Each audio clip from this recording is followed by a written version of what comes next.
सब नूं प्यार भरी Sat Shri Akal. Welcome to electric English. I am Piyush Jindal. ਜਿਹੜੇ ਹੁਣ ਰੀसेंटली 20 ਤੇ 21 जनवरी ਨੂੰ जेई सिविल ਦਾ ਇਲੈਕਟ੍ਰੀਕਲ ਦਾ ਤੇ ਪਬਲਿਕ ਹੈਲਥ ਦਾ ਪੇਪਰ ਹੋਇਆ। ਆਪਾਂ ਉਹਦੀ ਇੰਗਲਿਸ਼ ਡਿਸਕਸ ਕਰਾਂਗੇ ਜੀ। ਪੇਪਰ ਦਾ ਲੈਵਲ ਠੀਕ ਠਾਕ ਸੀਗਾ, ਕੋਈ ਬਾਲਾ ਉੱਚਾ ਨਹੀਂ ਸੀਗਾ, लेकिन मेरी रिक्वेस्ट होगी तुसीं इहनूं रैफरेंस ना मन्नियो कि हाँ ये ईजी आ गया तो वह भी ईजी आ जाऊगा। पटवारी का पेपर बहुत ईजी आ गया से, उदों बाद ही 15 दिनों बाद एक्साइज का पेपर से टफ आ गया से। ठीक है, तो लाइट नहीं लेना हो, जिमें तुहाडी तैयारी चल रही है तुसीं उवें अपनी तैयारी खिंच के रखना। बाकी एक बार थोड़ा जिहा आइडिया हो जाऊगा भी उन्हें इस पेपर च किहो जिहा पुछ लिया। ठीक है, लास्ट ते तुसीं अपने जिहड़े आंसर्स ने कमेंट भी कर सकते हो भी किन्ने तुहाडे सही हो गए। हाँ क्वेश्चन पूछा जी परसों की क्लास च कराया फोस्टरिंग। फोस्टरिंग का सिनोनियम क्या होंदा है? फोस्टरिंग का मतलब होंदा है किसी की डेवलपमेंट दे विच सहायता करना। ठीक है, आ देखो कराया है सेम क्वेश्चन कराया है किसी की डेवलपमेंट दे विच की करनी, हेल्प करनी। जिवें इहदा सिनोनियम क्या? नर्चर। ठीक है, नर्चर और नेचर बहुत बारी पेपर च टॉपिक पूछा गया। नर्चर ते नेचर दे विच की डिफरेंस होंदा है, वो सारा कुछ क्लास दे विच कराया सी। ठीक है, सही आंसर की आ जाऊगा जी डी। सेफ गार्डिंग नहीं हो सकता, नेगलेक्टिंग नहीं हो सकता, इग्नोरिंग भी नहीं हो सकता। ठीक है, चलो नैक्सट क्वेश्चन है डिसिपेट। देखो बहुत ईजी क्वेश्चन है। हीट डिसिपेशन तो तुसीं सुनते होंगे। हीट डिसिपेशन का मतलब की होंदा है? ठंडे तो गर्म होना। ठीक है, जो हीट उड़ जाती है तो मतलब किसी चीज़ का वीक होना। ठीक है, सो इसका एंटोनियम पूछ रहे हैं तो यूटिलाइज तो हो नहीं सकता। कन्वर्स कंजर्व का मतलब कि किसी चीज़ को प्रोटेक्ट करके रखना। डिसिपेट का मतलब हीट प्रोटेक्ट नहीं हो रही, उड़ रही है। पानी ठंडा होंदा ना, सो वह मतलब वह ऑपोजिट की हो सकता है? कंजर्व हो सकता है। सही आंसर किया जो बी। मैनेज भी नहीं हो सकता, ऑर्गेनाइज भी नहीं हो सकता। तो इन्होंने चारों के विचों बी आंसर सही है। नैक्सट है appropriate phrasal verb. 100 candidates blank for the test and interview. सब तो पहला एग्जामिनर की जो गलती है वो की है? 100 आऊगा, क्योंकि 100 नहीं होंदा, 100 होंदा। मैं बहुत बार समझाया। ठीक है, लेकिन ये कई बार आप गलत कर दें। ठीक है, देखो उन्हें भी गलती करती। सो देखो की कह रहा है कि 100 कैंडिडेट आए, या तो हंड्रड्स ऑफ कैंडिडेट्स लिखता तो भी सही हो जाता। ठीक है, या फिर 100 लिखता। हुण तुसीं देखोगे उन्हें लिखा टर्न डाउन। टर्न डाउन का मतलब होंदा किसी चीज़ का डिक्रीज करना। टर्न डाउन द वॉल्यूम जिवें आपां कहने। ठीक है, एक टर्न डाउन का मतलब होंदा किसी चीज़ का रिफ्यूज करना। ठीक है, turn down the offer, turn down the proposal. ठीक, वो भी यूज़ कर सकते हैं। टर्न अप का मतलब किसी चीज़ का वॉल्यूम इंक्रीज करना, किसी चीज़ की वैल्यू इंक्रीज करना। ठीक है, दूसरा टर्न अप का मतलब होंदा पहुंचना, टू अराइव।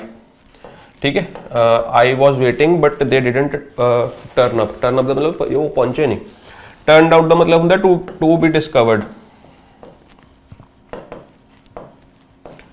ठीक है, he turned out to be fugitive. He turn out to be fugitive. Fugitive का मतलब पकौड़ा, एब्सकॉन्डर। ठीक है, सो पकौड़ा निकले at the end. Turnover, turnover का मतलब की होंदा? एक पेज टर्नओवर करो, स्लाइड करो, टर्नओवर का पेज वो हो सकता है। एक टर्नओवर का मतलब होंदा टू डू बिजनेस। ठीक है, भी थोड़ी कितनी टर्नओवर बनी तो टर्नओवर एक नाउन भी होंदा।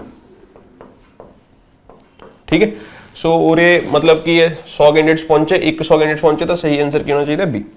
Next active passive form. देखो एक्टिव पैसिव हर एक पेपर चों ने पूछा। ठीक है, एक्टिव पैसिव नूं इन्ने चंगे तरीके नाल करो ते कि ओहदा क्वेश्चन नहीं गलत होना चाहिए। एक पेपर चौखा पूछा, पर 3 पेपर डिस्कस कर रहे हैं, बाकी पेपर चौखा पूछा है। वो पूछा active form. Tomorrow's representation will be given by Ram. देखो विल बी गिवन लिखा है तो राम विल गिव होगा। राम विल गिव उरे नहीं हैगा, उरे नहीं हैगा, उरे नहीं हैगा, यही है तो सही आंसर क्या होना चाहिए? D. By the skin of your teeth. यह SSC CGL। ठीक है, मैं तो एनालिसिस किया सीगा। SSC CGL 2023 के प्री दे विच आया, मेन्स दे विच आया। ठीक है, by the skin of your teeth का मतलब की होंदा कि तुसी मुश्किल नाल ही वो काम कर पाए, बस कर लिया, बस इन्ना क्या, दूजा तो होर कुछ नहीं। ठीक है, सो कॉन्फिडेंट तो नहीं हो, काइंड भी नहीं हो, डिटरमिन्ड भी नहीं हो, जस्ट बेयरली। बेयरली की नेगेटिव वर्ड है। I was hardly able to do it, I was barely able to do it. So इस करके सही आंसर क्या होगा? डी। Next paper. ठीक है, एक पेपर कर लिया, 5 क्वेश्चन सी, दूसरा पेपर शुरू हो गया। Sanjay will never be late. हुण देखो नेवर का पार्ट्स ऑफ स्पीच पूछा उन्हें। देखो ये क्वेश्चन गलत, एक क्वेश्चन नंबर कटाने वाला क्वेश्चन है, तो मैं तुम्हें हमेशा कहना be mindful when you attempt an exam. ठीक है, हुण वो की कह रहा है? प्लेस तो नहीं है, स्टूडेंट जल्दबाजी बाकी ऑप्शन पढ़ूगा नहीं और एडवर्ब ऑफ टाइम ला दूंगा। एडवर्ब ऑफ क्वांटिटी, क्वांटिटी भी नहीं है, गलत हो जाऊगा। एडवर्ब ऑफ फ्रीक्वेंसी, भाई फ्रीक्वेंसी है। फ्रीक्वेंसी का मतलब की है कि number of repetitions in a speculated time. एक टाइम दे कितनी रेपिटेशंस हुई। मैं बहुत बार समझाया, ऑलवेज ਨੈਵਰ। ਮੰਦਿਰ ਦੇ ਐਗਜ਼ਾਮਪਲ ਲੈਣਾ ਉਹਨਾਂ ਜਦੋਂ ਵੀ ਆਪਾਂ 7 ਦਿਨ ਮੰਦਿਰ ਜਾ ਰਹੇ ਹਾਂ, 7 ਦਿਨਾਂ ਦੇ ਵਿੱਚ ਅਗਰ ਮੈਂ 7 ਦਿਨ ਮੰਦਿਰ ਜਾ ਰਿਹਾ ਤਾਂ ਉਹਦੇ ਲਈ ਕਿਹੜਾ ਸ਼ਬਦ ਯੂਜ਼ ਕਰਾਂਗੇ? ਆਲਵੇਜ਼। 7 ਦਿਨਾਂ ਦੇ ਵਿੱਚ ਮੈਂ 0 ਦਿਨ ਮੰਦਿਰ ਜਾ ਰਿਹਾ ਤਾਂ ਉਹਦੇ ਲਈ ਕੀ ਯੂਜ਼ ਕਰਾਂਗੇ? ਨੈਵਰ। ਅਗਰ ਮੈਂ 1 ਦਿਨ ਮੰਦਿਰ ਜਾ ਰਿਹਾ, ਇੱਕ ਦਿਨ ਮੰਦਿਰ ਜਾ ਰਹੇ ਹਾਂ ਤਾਂ ਉਹਦੇ ਲਈ ਕੀ ਯੂਜ਼ ਕਰਾਂਗੇ? ਸੈਲਡਮ। ਸੈਲਡਮ ਦਾ ਮਤਲਬ ਕੀ ਹੁੰਦਾ? Always, never. ਤਾਂ ਅਗਰ ਇਹਦੇ ਵਿੱਚ ਨੈਵਰ ਪੁੱਛ ਸਕਦੇ, ਨੈਕਸਟ ਦੇ ਸੈਲਡਮ ਪੁੱਛ ਸਕਦੇ ਨੇ, ਠੀਕ ਹੈ। ਅੱਛਾ, ਅਗਰ ਮੈਂ 6 ਦਿਨ ਜਾ ਰਿਹਾ ਤਾਂ ਇਹਦਾ ਮਤਲਬ ਕੀ ਹੈ? Almost always. ਆਲਮੋਸਟ ਆਲਵੇਜ਼ ਜਿਹਨੂੰ ਆਪਾਂ ਕਹਿੰਦੇ ਆਫਨ, ਠੀਕ ਹੈ।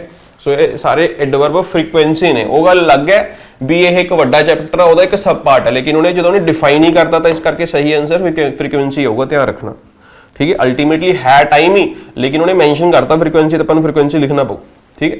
ਇਹ ਵਾਲਾ ਵੀ ਕਰਾਇਆ ਹੈ ਸੁਪਰ 100 ਦੇ ਵਿੱਚ, ਅਗਰ ਤੁਸੀਂ ਦੇਖੋਗੇ, ਠੀਕ ਹੈ। ਆ ਕੁਐਸਚਨ ਸੇਮ ਕੁਐਸਚਨ ਹੀ ਕਰਾਇਆ ਸੀ, ਠੀਕ ਹੈ। ਮਤਲਬ ਸਕਰੀਨਸ਼ਾਟ ਕੱਲ ਤੁਸੀਂ ਦੇਖੋਗੇ ਚੈਨਲ 'ਚ ਪਾਇਆ ਸੀ। ਤਾਂ teacher asked the student with a frown. Frown ਦਾ ਮਤਲਬ ਕੀ ਹੁੰਦਾ? ਜਦੋਂ ਮੂੰਹ ਤੇ ਗੁੱਸਾ ਹੁੰਦਾ ਤੇ ਮੱਥੇ ਤੇ ਤਿਉੜੀਆਂ ਪੈ ਜਾਂਦੀਆਂ ਨੇ, ਤਾਂ ਜਦੋਂ ਲਾਈਨਾਂ ਆ ਜਾਂਦੀਆਂ ਮੱਥੇ, ਦੈਟ ਲੁੱਕ ਇਜ਼ ਕਾਲਡ ਫਰਾਊਨ, ਠੀਕ ਹੈ। ਸੋ ਫਰਾਊਨ ਦਾ ਐਂਟੋਨੀਅਮ। ਗਲੇਅਰ ਦਾ ਮਤਲਬ ਵੀ ਐਂਗਰੀ ਲੁੱਕ ਹੁੰਦਾ, ਗਲਤ ਹੋ ਗਿਆ। ਲੋਅਰ ਦਾ ਮਤਲਬ ਵੀ ਕੀ ਹੁੰਦਾ? ਡਾਰਕ ਕਲਾਊਡਸ, ਠੀਕ ਹੈ, ਵੀ ਅੱਗੇ ਨੈਗੇਟਿਵਿਟੀ ਹੈ ਤਾਂ ਉਹਨੂੰ ਕਹਿੰਦੇ ਨੇ ਰਿਲੇਟਡ ਟੂ ਡਾਰਕ ਕਲਾਊਡਸ, ਜਾਂ ਮੌਸਮ ਖਰਾਬ ਹੋਣ ਵਾਲਾ, ਇਸ ਤਰੀਕੇ ਦਾ, ਠੀਕ ਹੈ। ਹੁਣ ਬਈ ਤਿਉੜੀਆਂ ਪੈ ਗਈਆਂ, ਗੁੱਸਾ, ਗੁੱਸੇ ਦਾ ਆਪੋਜ਼ਿਟ ਕੀ ਹੋ ਸਕਦਾ? ਸਮਾਈਲ। ਗਲੋਰ ਦਾ ਮਤਲਬ ਵੀ ਕੀ ਹੁੰਦਾ? Angry look. ਸੋ ਇਸ ਕਰਕੇ ਇਹ ਵੀ ਨਹੀਂ ਹੋ ਸਕਦਾ, ਇਹ ਵੀ ਨਹੀਂ ਹੋ ਸਕਦਾ, ਇਹ ਵੀ ਨਹੀਂ ਹੋ ਸਕਦਾ। ਸਹੀ ਆਨਸਰ ਕੀ ਹੋਊਗਾ? Smile. Next, we took a boat across the Nile, ਠੀਕ ਹੈ। ਨਾਈਲ ਕੀ ਇੱਕ ਰਿਵਰ ਹੈ, ਤੁਹਾਨੂੰ ਸਭ ਨੂੰ ਪਤਾ ਹੋਊਗਾ। ਹੁਣ ਉਹ ਕੀ ਕਹਿ ਰਿਹਾ? ਇਹਦੇ ਵਿੱਚੋਂ ਪ੍ਰੈਪੋਜੀਸ਼ਨ ਸਪੌਟ ਕਰੋ। ਪ੍ਰੈਪੋਜੀਸ਼ਨ ਕਿਹੜੀ ਹੈ? ਅਕ੍ਰੋਸ। ਸਹੀ ਆਨਸਰ ਕੀ ਆ ਜਾਊਗਾ? ਸੀ। ਅਕ੍ਰੋਸ ਦਾ ਮਤਲਬ ਕੀ ਹੁੰਦਾ? On the other side, across your shoulders. Put your towel across your shoulders. Across your shoulders ਦਾ ਮਤਲਬ ਕੀ ਹੈ? ਐਵੇਂ ਤੌਲੀਏ ਨੂੰ ਐਵੇਂ ਪਾਣਾ। ਸਮਝ ਆ ਗਿਆ? ਸੋ ਧਿਆਨ ਰੱਖਣਾ ਵੀ ਪ੍ਰੈਪੋਜੀਸ਼ਨਸ ਵੀ ਇੰਪੋਰਟੈਂਟ ਨੇ। What does spill the beans? Spill the beans ਦਾ ਬਈ ਬਹੁਤ ਕਾਮਨ ਹੈ, PYQ ਬੁੱਕ 'ਚ ਵੀ ਬਹੁਤ ਵਾਰ ਕਰ ਲਿਆ ਹੋਊਗਾ, ਵੈਸੇ ਵੀ ਬਹੁਤ ਵਾਰ ਆਪਾਂ ਕੀਤਾ ਹੋਊਗਾ। ਇਹਦਾ ਮਤਲਬ ਕੀ ਹੈ? ਸੀਕ੍ਰੇਟ ਨੂੰ ਰਿਵੀਲ ਕਰਨਾ। To spoil the task, to give away the secret, to speak bitter words. Bitter ਦਾ ਮਤਲਬ ਕੌੜੇ, ਠੀਕ ਹੈ, ਖੱਟੇ, negative word. Save the money. ਸਹੀ ਆਨਸਰ ਕੀ ਆ? ਜੋ ਬੀ। ਇਹ ਕੁਐਸਚਨ ਬਹੁਤ ਅੱਛਾ ਹੈ, ਠੀਕ ਹੈ। ਅਗਰ ਤੁਹਾਨੂੰ ਯਾਦ ਹੋਊਗਾ ਕਿ ਆਪਾਂ ਚੈਨਲ ਤੇ ਇੱਕ ਕੁਐਸਚਨ ਪਾਇਆ ਸੀ, ਠੀਕ ਹੈ। ਤਾਂ ਮੌਕ ਟੈਸਟ ਦੇ ਵਿੱਚ ਡੂ ਔਰ ਡਾਈ 4th ਜਾਂ 5th ਮੌਕ ਟੈਸਟ ਦੇ ਵਿੱਚ ਮੈਂ ਪਾਇਆ ਪੈਸਿਵ, ਐਕਟਿਵ ਪੈਸਿਵ। ਉਹ ਵੀ ਇਸੇ ਤਰੀਕੇ ਦਾ ਐਕਟਿਵ ਪੈਸਿਵ ਹੈ, ਤਾਂ ਮਤਲਬ ਬੜਾ ਅੱਛਾ ਐਕਟਿਵ ਪੈਸਿਵ ਹੈ। ਤਾਂ ਦੇਖੋ ਇਹ ਅੱਛਾ ਐਕਟਿਵ ਪੈਸਿਵ ਹੈ। ਉਹ ਗੱਲ ਅਲੱਗ ਹੈ ਵੀ ਉਹਨੇ ਇੱਕ ਗੜਬੜ ਕਰਤੀ। ਉਹ ਕੀ ਕਹਿ ਰਿਹਾ? ਪੀਪਲ ਕੰਸੀਡਰ ਨੰਦਿਤਾ ਵਾਜ਼ ਦ ਬੈਸਟ ਪਲੇਅਰ। ਸਭ ਤੋਂ ਪਹਿਲੀ ਗੱਲ ਤਾਂ ਇਸ ਕੁਐਸਚਨ ਦੇ ਵਿੱਚ ਅਗਰ ਇਹਨੂੰ ਸਹੀ ਤਰੀਕੇ ਨਾਲ ਮਾਇਨੇ 'ਚ ਦੇਖਿਆ ਜਾਵੇ ਤਾਂ ਉਹਦੇ ਵਾਜ਼ ਨਹੀਂ ਆਉਣਾ ਚਾਹੀਦਾ, ਤਾਂ ਉਹਦੇ ਕੀ ਆਉਣਾ ਚਾਹੀਦਾ ਸੀ? People consider Nandita the best player, ਠੀਕ ਹੈ। ਐਵੇਂ ਸੈਂਟੈਂਸ ਹੀ ਹੋਣਾ ਚਾਹੀਦਾ ਸੀ। ਅਗਰ ਉਹਨੇ ਇਹ ਸੈਂਟੈਂਸ ਲਿਖਿਆ ਹੀ ਹੈ ਤਾਂ ਇਸ ਸੈਂਟੈਂਸ ਨੂੰ ਆਪਾਂ ਕਿਵੇਂ ਇੰਟਰਪ੍ਰੀਟ ਕਰਾਂਗੇ? ਆਪਾਂ ਲਿਖਾਂਗੇ people consider that. Ki consider ਕਰਦੇ ਨੇ? ਇਹ ਗੱਲ ਨੂੰ ਕੰਸੀਡਰ ਕਰਦੇ ਨੇ। ਤਾਂ ਆਪਾਂ ਇਸ ਤਰੀਕੇ ਨਾਲ ਇੰਟਰਪ੍ਰੀਟ ਕਰ ਸਕਦੇ ਹਾਂ ਸੈਂਟੈਂਸ ਨੂੰ, ਠੀਕ ਹੈ। ਹੁਣ ਇੱਕ ਚੀਜ਼ ਦੇਖੋਗੇ ਕਿ ਜਿਸ ਟਾਈਮ ਤੇ ਕੰਸੀਡਰ ਹੋ ਰਿਹਾ ਹੈ, ਮਤਲਬ ਕੰਸੀਡਰ ਜਿਹੜੀ ਗੱਲ ਕੰਸੀਡਰ ਹੋ ਰਹੀ ਹੈ ਉਹ ਗੱਲ ਪਹਿਲਾਂ ਹੋ ਚੁੱਕੀ ਹੈ। ਅਗਰ ਇਹ ਗੱਲ ਆਪਾਂ 24 ਜਨਵਰੀ ਨੂੰ ਕੰਸੀਡਰ ਕਰ ਰਹੇ ਹਾਂ, ਕੋਈ ਗੱਲ ਕੰਸੀਡਰ ਕਰ ਰਹੇ ਹਾਂ, ਤਾਂ ਜਿਹੜੀ ਗੱਲ ਕੰਸੀਡਰ ਕਰ ਰਹੇ ਹਾਂ ਉਹ ਗੱਲ 24 ਜਨਵਰੀ ਤੋਂ ਪਹਿਲਾਂ ਦੀ ਹੈ, ਉਹ 20 ਜਨਵਰੀ ਦੀ ਹੈ। ਇਸ ਗੱਲ ਨੂੰ ਸਮਝਣਾ। ਅਗਰ ਤੁਹਾਨੂੰ ਇਹ ਗੱਲ ਸਮਝ ਆਉਂਦੀ ਹੈ ਫਿਰ ਤੁਸੀਂ ਐਕਟਿਵ ਪੈਸਿਵ ਕਰ ਪਾਓਗੇ, ਅਗਰ ਅਦਰਵਾਈਜ਼ ਇਹ ਗਲਤ ਹੋ ਜਾਊਗਾ, ਠੀਕ ਹੈ। ਕਿਉਂਕਿ ਉਹਨੇ ਆਪਸ਼ਨ ਦਿੱਤਾ ਨਨ ਆਫ ਥੀਸ। ਹੁਣ ਨਨ ਆਫ ਥੀਸ ਦੇ ਵਿੱਚ ਤਾਂ ਭੰਡਾਰ ਹੈ, ਇਹ ਜਿੱਥੇ ਨਨ ਆਫ ਥੀਸ ਆਪਸ਼ਨ ਆ ਜਾਏ ਉਹ ਕੁਐਸਚਨ ਡਿਫਿਕਲਟ ਹੋ ਜਾਂਦਾ, ਹਮੇਸ਼ਾ ਯਾਦ ਰੱਖਣਾ। ਤਾਂ ਉਹ ਕੁਐਸਚਨ ਨੂੰ ਕੇਅਰਫੁਲੀ ਅਟੈਂਪਟ ਕਰਨਾ, ਠੀਕ ਹੈ। ਮੈਂ ਤੁਹਾਨੂੰ ਤਰੀਕਾ ਦੱਸ ਰਿਹਾ ਅਟੈਂਪਟ ਕਿਵੇਂ ਕਰਨਾ। Nandita was considered the best player. ਦੇਖੋ ਉਰੇ ਕੀ ਗਲਤੀ ਕੀਤੀ ਉਹਨੇ? Was considered the best players, ਤਾਂ ਇਹ ਤਾਂ ਹੋ ਨਹੀਂ ਸਕਦਾ, ਠੀਕ ਹੈ। Nandita is considered to be the best player. ਹੁਣ ਇਹ ਸਾਰੀ ਗੱਲ ਹੀ ਪ੍ਰੈਜ਼ੈਂਟ ਦੇ ਵਿੱਚ ਆ ਗਈ ਨਾ, ਠੀਕ ਹੈ। ਸੋ ਇਸ ਕਰਕੇ ਇਹ ਗਲਤ ਹੋ ਗਿਆ ਸੈਂਟੈਂਸ, ਤਾਂ ਇਹ ਗਲਤ ਹੋ ਗਿਆ। ਇਹ ਮਤਲਬ ਮੈਕਸਿਮਮ ਸਟੂਡੈਂਟਸ ਆਹ ਆਨਸਰ ਟਿਕ ਕਰਕੇ ਆਣਗੇ, ਲੇਕਿਨ ਇਹ ਹੋ ਨਹੀਂ ਸਕਦਾ। ਕਿਉਂ ਨਹੀਂ ਹੋ ਸਕਦਾ? ਕਿਉਂਕਿ ਜਿਸ ਟਾਈਮ ਤੇ ਕੰਸੀਡਰ ਕੀਤਾ ਜਾ ਰਿਹਾ, ਜਿਹੜੀ ਗੱਲ ਨੂੰ ਲੈ ਕੇ ਕੰਸੀਡਰ ਕੀਤਾ ਜਾ ਰਿਹਾ ਉਹ ਆਲਰੇਡੀ ਹੋ ਚੁੱਕੀ ਹੈ। ਅਗਰ ਆਪਾਂ ਇਨਫਿਨਿਟਿਵ ਯੂਜ਼ ਕਰਦੇ ਹਾਂ ਤਾਂ ਇਨਫਿਨਿਟਿਵ ਇਸ ਸੈਕਸ਼ਨ ਤੋਂ ਬਾਅਦ ਹੁੰਦਾ। ਜਿਵੇਂ ਮੈਂ ਕਿ ਆਈ ਵਾਂਟ, ਇਹ ਮੈਂ ਕਰਵਾਇਆ ਹੋਇਆ ਸਾਰਾ ਕੁਝ, ਠੀਕ ਹੈ। I want to go there. तो अगर मैं वांट कह रहे हैं 20 जनवरी ਨੂੰ ਜਾਂ 24 ਜਨਵਰੀ ਨੂੰ, 24 ਜਨਵਰੀ ਆਪਾਂ ਐਗਜ਼ਾਮਪਲ ਲੈ ਰਹੇ ਹਾਂ, ਤਾਂ 24 ਜਨਵਰੀ ਨੂੰ ਕਹਿ ਰਹੇ ਹਾਂ I want to go there, ਤਾਂ ਇਹਦਾ ਮਤਲਬ ਇਹ ਹਜੇ ਹੋਇਆ ਨਹੀਂ ਐਕਟੀਵਿਟੀ। ਇਹ 26 ਜਨਵਰੀ ਨੂੰ ਹੋਊਗੀ, 27 ਨੂੰ ਹੋਊਗੀ, 25 ਨੂੰ, ਇਹ ਤੋਂ ਬਾਅਦ ਹੋਊਗੀ। लेकिन अगर मैं कਹਾਂ I regret to go there, ਤਾਂ ਹੁਣ ਅਗਰ ਮੈਂ ਕਿਸੇ ਚੀਜ਼ ਨੂੰ ਲੈ ਕੇ ਰਿਗਰੈਟ ਕਰ ਰਿਹਾ ਤਾਂ ਇਹਦਾ ਮਤਲਬ ਅਗਰ ਮੈਂ 24 ਜਨਵਰੀ ਨੂੰ ਰਿਗਰੈਟ ਕਰ ਰਿਹਾ ਤਾਂ ਕਿਸ ਚੀਜ਼ ਦਾ ਰਿਗਰੈਟ ਹੋਊਗਾ ਜੋ 24 ਜਨਵਰੀ ਤੋਂ ਪਹਿਲਾਂ ਹੋ ਚੁੱਕਿਆ ਜਾਂ ਹੋਊਗਾ? ਹੋ ਚੁੱਕਿਆ। ਅਗਰ ਇਹ ਕੰਮ ਹੋ ਚੁੱਕਿਆ ਤਾਂ ਇਹਦੀ ਪਰਫੈਕਟ ਫਾਰਮ ਲਿਖਣੀ ਪਊਗੀ। ਇਹਦੀ ਪਰਫੈਕਟ ਫਾਰਮ ਕਿਵੇਂ ਲਿਖੀ ਜਾਊਗੀ? To have gone. To have gone there, ठीक है, ये करवाया है सारा कुछ भाई, ठीक है। सो इस करके टू परफेक्ट इन्फिनिटिव आना चाहिए सी। हुण उरे की लिखिया, Nandita is considered to have been a good president. हुण उरे प्लेयर लिखना सी, उरे प्रेजिडेंट लिख गया। तो अगर उरे प्लेयर लिखा होंदा तो बई जिहड़ा सही ऑप्शन है फिर उरे आहा बन जाता, ठीक है। हुण जो ऑप्शन बनना चाहिए वो बनना चाहिए। आई होप तुहानूं समझ आ गया होगा, ठीक है। तो मतलब लोग कंसीडर कर रहे हैं कि people consider Nandita was the best player, ठीक है। हुण यही ऑप्शन सारे गड़बड़ ऑप्शन ने, ठीक है। तो उरे तुसीं देखोगे Nandita is considered to be the best player, तो उरे वाज वाला उरे पास्ट का टाइम कित्थे दिता है। जो आप एक्टिव टू पैसिव कन्वर्ट करते हैं तो टाइम चेंज नहीं होना चाहिए, हमेशा याद रखना। हुण एग्जामिनर चाहे इनू सही मान ले चाहे इनू सही मने, उसका कोई फर्क नहीं पैंदा, लेकिन ये दोवें ऑप्शन गलत ने, मैं तुहानूं दस देना, ठीक है। उन्हें आंसर की जो मर्जी दे जान, ठीक है। अगला क्वेश्चन नेक्स्ट है the shepherd took the cattles to the field, ठीक है, सही सेंटेंस। भाई इस तो ईजी क्वेश्चन हो नहीं सकता, ठीक है। कैटल्स तुहानूं पता है एस दे नाल नहीं लिखा जा सकता, तो एस नहीं आ सकता, एस नहीं आ सकता, एस नहीं आ सकता, सही आंसर की होगा D. Next the incidental meeting, antonym लभना है जी। इंसीडेंटल का मतलब की है जी प्लान ना की गई हो, with the investor at Mr Sharma's party helped him expand the business. तुम दसिया सी ना भी हेल्प वर्ब दे नाल टू एक्सपैंड नहीं यूज होंदा, सिर्फ एक्सपैंड यूज होंदा, तो वो देखो ये चीज समझने वाली और, ठीक है। Expand is business. ਇਹਦਾ एंटोनियम की यूज फॉर्चुनेट, फॉर्चुनेट मतलब किस्मत वाला, लक्की, ठीक है। इंपॉर्टेंट, इंपॉर्टेंट भी नहीं हो सकता, ठीक है। प्लैंड तो ਇਹਦਾ ऑपोजिट की हो जो प्लैंड, डेलीबरेट,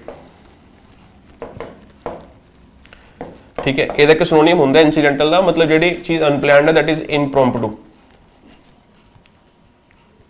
पेपर च काफी बार पूछा गया, ध्यान रखना की पता पूछी लवे, ठीक है। तो याद रखना इम्प्रॉम्प्टू स्पीच का मतलब ਜਿਹੜੀ चीज प्लान नहीं की हुई, ठीक है।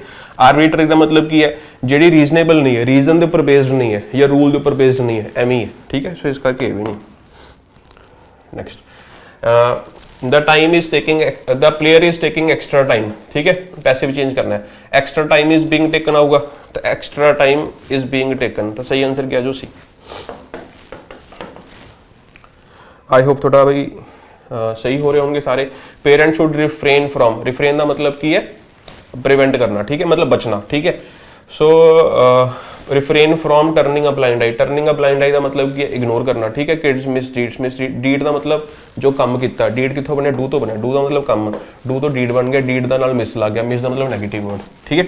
मिस डीड का मतलब जो नैगेटिव एक्टिविटीज ने, नैगेटिव एक्शंस ने। To be annoyed, overlook, overlook word काफ़ी बार मैं यूज़ करता हूँ, मतलब हर एक जगह यूज़ करता हूँ। ओवरलुक का मतलब होंगे किसी चीज़ को फेल होना नोटिस तो, fail to notice, fail to notice. Don't overlook my mistakes मतलब मेरी मिस्टेक्स को इग्नोर ना करो, ठीक है। So issue a warning, reprimand, reprimand बहुत बार यूज कर लिया। रेप्रीमेंट का मतलब क्या होता है, डिसअप्रूव करना। सारे ये आप किए हुए हैं, ठीक है। डिसअप्रूव करना एग्जैक्ट सिनोनियम है रीबुक, ठीक है। सही आंसर क्या होगा बी। नेक्स्ट ब्लैंक, ये भी कल परसों आप क्वेश्चन किया, ठीक है। कल वाली क्लास च सेम क्वेश्चन किया, ठीक है। बिसाइड ते बिसाइड वाला, आई होप तुम देख पा रहे होंगे, नाल फोटो लाते। सो सेम क्वेश्चन, ठीक है। क्रिकेट ही प्लेस गोल्फ, ठीक है। क्रिकेट के नाल की खेलता, गोल्फ खेलता। बिसाइड का मतलब होंगे नियर या फिर by the side. Preposition of place, ठीक है। He sat beside me, beside का मतलब होता है in addition to, in addition to, ठीक है। सो सही आंसर जो है तो क्या जो बिसाइड्स, बट नहीं हो सकता, ऑल्सो भी नहीं हो सकता। क्यों नहीं हो सकता, क्योंकि बट एक कंजंक्शन है, ऑल्सो के एडवर्ब है। सो उरे एक प्रेपोजिशन चाहिए जो उरे की बन जाए, ऑब्जेक्ट बन जाऊगा, ठीक है। बाकी जो भाई सीनियर असिस्टेंट की तैयारी कर रहे हैं वो डू और डाई मॉक्स लै सकते हैं। ऑफर लगाई सी, वैसे ये तुहानूं सारे डिटेल्ड सोल्यूशन मिलेंगे सारे सब्जेक्ट्स के। वैसे ये 799 दे सीगे, ठीक है। तो 999 दे सी, 799 दे, उस बाद भी ऑफर ला के 499 दे।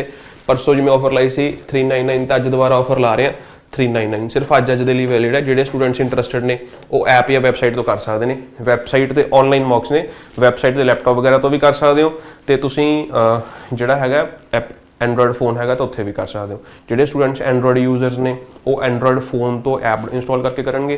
जोड़े स्टूडेंट्स iOS यूजर्स ने या लैपटॉप यूजर्स ने वो साडी वैबसाइट पर जाएंगे www.electricenglish.in, उत्थों तुसीं इनरोल कर सकते हो। ऑफर अज दे लिए वैलिड है, कोई कूपन कोड की लोड़ नहीं है, कुछ लोड़ नहीं है, फ्लैट ऑफर है। Thank you.